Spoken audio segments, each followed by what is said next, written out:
WhatsApp बंद कर दिया। ये सारे ऐप बंद करने के बाद में वहाँ इंस्टाग्राम बंद कर दिया। नमस्कार दोस्तों, welcome to my new video. दोस्तों, अभी नेपाल का जो सरकार है वो गिर चुका है। और नेपाल का सरकार क्यों गिरा, नेपाल की सरकार गिराने का क्या रीजन है, दोस्तों मैं उसी में बात करने वाला हूँ। प्लीज़ हमारे इस वीडियो को लास्ट तक देखें। फिर वीडियो को शुरू करते हैं। दोस्तों, नेपाल जो देश है, हमारा पड़ोसी देश है। नेपाल हमारा प्रकार का एक पड़ोसी देश है, यानी और एक प्रकार का उसको पड़ोसी देश ही बोला जाता है। नेपाल हो गया, पाकिस्तान हो गया, म्यांमार हो गया, बांग्लादेश हो गया, ये सब इंडिया को पड़ते हैं। लेकिन उसी प्रकार एक पड़ोसी देश में हमारे नेपाल भी आते हैं।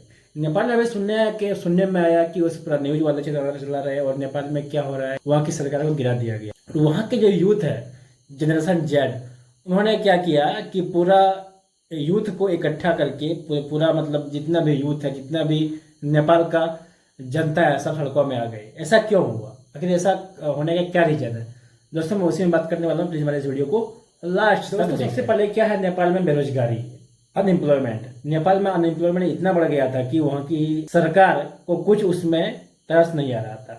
सरकार उसके लिए कुछ नहीं कर रहा था। यहाँ तक कि वहाँ की जो जनता है, वहाँ के जो यूथ है, जो बेरोजगार घूम रहा है, उसके लिए कोई रोजगार नहीं। यहाँ तक कि जो भी सोशल मीडिया प्लेटफॉर्म में था वो सब भी बंद कर दिया। थोड़ी सी जो भी जिसकी रोटी रोजगार चल रही थी, उससे दाल रोटी चल रही थी, उसको ही बंद कर दिया। जैसे कि वहाँ की नेपाल की सरकार ने वहाँ का जो फेसबुक है वो बंद कर दिया, यूट्यूब बंद कर दिया, जितने भी व्हाट्सएप बंद कर दिया। ये सारे ऐप बंद करने के बाद में वहाँ के यूथ में एग्रेशन आ गया, गुस्सा आ गया कि हमारे यूट्यूब बंद कर दिया, जितने भी वहाँ के यूथ में एग्रेशन आ गया, गुस्सा आ गया कि हमारे सोशल मीडिया को क्यों बंद कर दिया। एक तो भाई अपना रोजगार नहीं दे रहा है, अपने देश के लड़कों सबको, छात्राओं को रोजगार नहीं दे रहा है, विद्यार्थी को ऊपर से सोशल मीडिया बंद कर दिया। तो इससे यूथ में एक आक्रोश की भावना पैदा हो गई, यूथ में गुस्सा आ गई। उन्होंने क्या किया, धरना प्रदर्शन किया, सड़क जाम कर दिया। धरने पर सब लोग बैठ गए कि मुझे न्याय चाहिए, मुझे यह फेसबुक और ट्विटर क्यों बंद कर दी, यूट्यूब क्यों बंद कर दिए। सरकार से क्वेश्चन करने लगे, तो सरकार को घेरने लगे।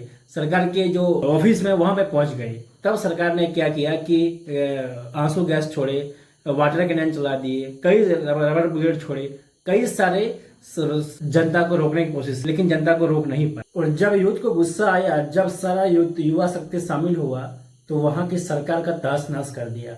जब सरकार ये युवा जितना भी भीड़ कंट्रोल नहीं होने लगा, तब क्या किया सरकार ने, क्या किया, जो आदेश दिया पुलिस को, जो मारो गोली, वो बुलेट, ओरिजिनल बुलेट कपाल में मार दिया, माथे में मारा सब विद्यार्थी सब। जब 3-4 आदमी को मार दिया ना, तो वहाँ का जो यूथ है, या वहाँ का जो विद्यार्थी है, वहाँ के जो लोग हैं, नेपाली लोग सब और क्रोध में आ गए, सरकार के विरुद्ध में आ गए। और जितने भी लोग थे उससे दोगुनी तिगुनी लोग सड़क में उतरने लगे और जहां तक आग लगाने लगे। वहाँ संसद भवन को आग लगा दिया, प्राइम मिनिस्टर को, पीएमओ जो ऑफिस होता है उसमें आग लगा दिया।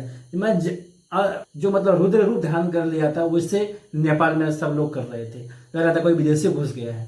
क्यों? क्योंकि सरकार का इसमें लापरवाही थी, सरकार की गलती थी कि रबर बुलेट का उपयोग न करके दिया, सीधा ओरिजिनल बुलेट क्या दिया, फायरिंग करवा के। इससे बहुत सारे छात्र मर गए, क्योंकि अपने ही देश के विद्यार्थी को गोली मारना ये कतई बर्दाश्त नहीं करेगा। और ऐसा ही हुआ, जब सभी जनता ने सोच लिया चलो भाई कितना गोली मारता है, हम लोग सब मरेंगे, चलो सभी लोग सड़क में उतर गए। तो सरकार को अंततः वहां से भागना पड़ा, सरकार को रिजाइन देना पड़ा। और अंततः वहां से क्या किया, वो भाग गए। सरकार, वहां के प्रधानमंत्री रिजाइन मारे। दोस्तों सरकार का ये रवैया बिल्कुल पसंद नहीं किया, क्योंकि वहां के सरकार के जो बच्चे हैं, सरकारी जो मतलब नेता के बच्चे हैं, नेता का बेटे नेपो के ट्रेन किया। जितना भी नेपाली लोग हैं सभी ने मिलकर क्या किया कि नेता के बच्चे हाई फाई डिजाइन के कपड़े पहनते थे, हाई फाई रेस्टोरेंट में रुकते थे, और बड़ी बड़ी गाड़ियां में घूरते थे, बड़ी बड़ी बिल्डिंगों में रहते थे, होटलों में रहते थे। वो सारा वीडियो क्या करते थे, सोशल मीडिया में वो लोग छोड़ते थे। इससे नेपाल सबके जनता को बर्दाश्त नहीं किया गया कि हमें कोई गरीबी से मर रहा है, किसी को खाने की एक वक्त की रोटी नहीं मिल रही है, किसी को भरपेट भोजन नहीं मिल रहा है, और नेपाल के जो नेता के बच्चे हैं वो ऐश कर रहे हैं, मौज काट रहे हैं। तो इससे क्या हुआ, पूरा आक्रोश आ गया वहाँ के नेपाली लोगों में। और उन्होंने क्या किया, एक ट्रेंड चलाना शुरू कर दिया कि नेपो किड, #नेपो किड्स पूरा ट्रेंड कीजिए और इसको बॉयकॉट कीजिए। सभी ने ऐसा ही किया।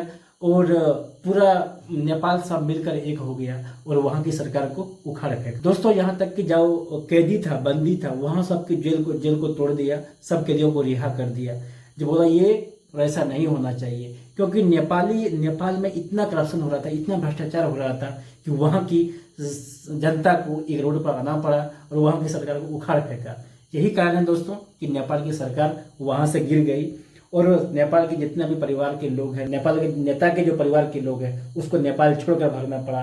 हेलीकॉप्टर में झूल झूल के भागा ताकि कोई जनता उसमें हमला ना करे। पुलिस सबको तो पानी के अंदर मार रहा था, पत्थर मार रहा था, पता नहीं क्या क्या पुलिस को मार रहा था कि पुलिस ने गोली मारी थी। इससे जनता में आक्रोश था, सभी पुलिस को पत्थर से मारकर जो पा रहा था सामान उसी से पुलिस को दौड़ा के मार रहा था। तो ये नेपाल में हाल था दोस्तों।